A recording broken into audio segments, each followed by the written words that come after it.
Foxconn, on the other hand, they're not feeling China as much.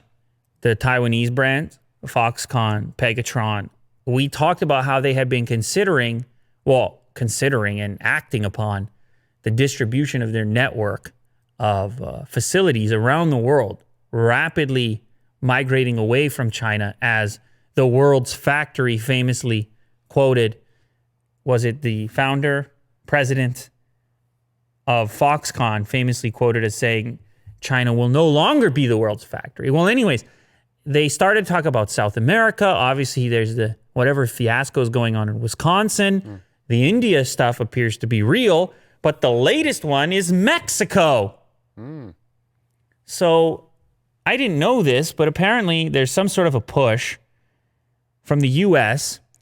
to have manufacturing as close by as possible, even if it's not in the U.S., so that Mexico would be some sort of an improvement as opposed to going all the way overseas or somewhere further away. And so obviously Mexico represents an opportunity in that sense. And you also have, I guess, relatively affordable labor over there. I guess you're going to have, if the product is destined for the U.S. market, you're going to have less shipping expenditure. Logistics expenditure, presumably. I mean, I don't know what portion of the assembly would take place there. You still have to bring components and whatnot. But apparently both Foxconn and Pegatron are currently considering this. They've targeted a couple different areas.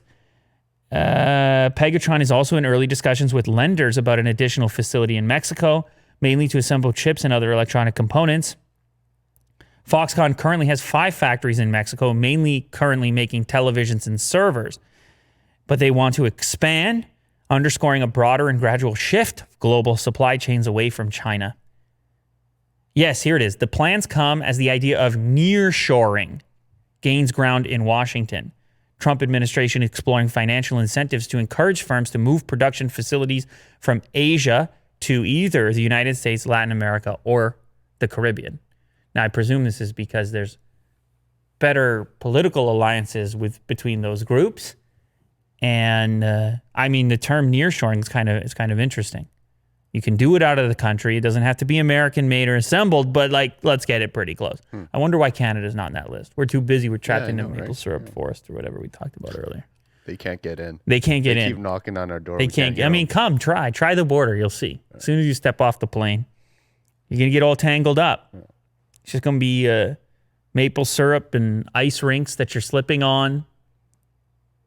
Yeah, what are we doing, Will? Is this Canadian content now?